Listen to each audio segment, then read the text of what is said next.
27 years ago tonight, Nashville police caught a serial killer. Paul Dennis Reid murdered 7 people in 3 fast food robberies over a period of 67 days. Investigators involved in this case opened up to News 2's Andy Cordan about the weeks filled with tension before they made that arrest. On February 16th, 1997, Paul Dennis Reid executes 16-year-old Sarah Jackson and 25-year-old Steve Hampton inside this Donaldson Captain D's.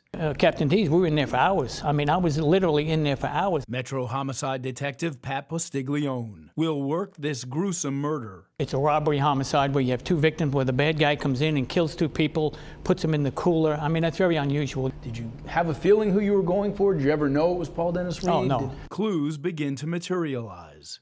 We drove the entire length of Ellington Parkway, and we found a whole bunch of items, and we found several items belonging to Steve Hampton. We were able to get a pretty good fingerprint off one of those items. 35 days later, Reid strikes again, killing 3 McDonald's employees: 17-year-old Andrea Brown, 27-year-old Ronald Santiago, and 23-year-old Robert Sewell Jr. A 4th worker is stabbed 17 times. How he survived is still a miracle. Postiglione says Jose Gonzalez will provide crucial information for investigators. We asked him how many people came in there, and he said 1.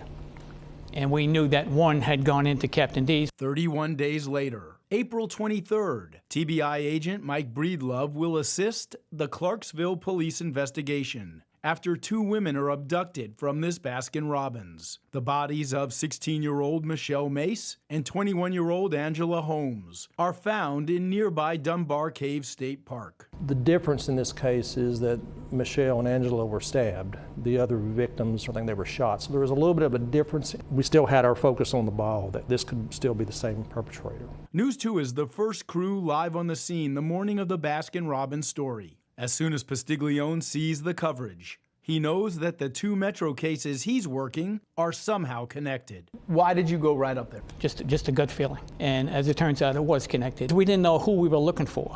At that time, we were staking out almost every fast food restaurant in the area, hoping, to be honest with you, that he would strike again. In June, the case breaks wide open in this surreal moment where a smiling and waving Paul Dennis Reid attempts to kidnap his former Shoney's manager. He wanted me to put the handcuffs on and was going to handcuff me in the car. But the crime is thwarted and Reid arrested. Then on June 25th, standing beside the law officers who worked night and day to find him, Reid faces the bright lights of the media for the first time in Night Court, an appearance that all Nashville TV stations cover live. I did not commit any heinous crime. I did not commit any murders. The following days are filled with investigators sharing information and crime scene units scouring every inch of Paul Reid's East Nashville home. And I got Jose to come in, and he looked at the photo, and he did just like this.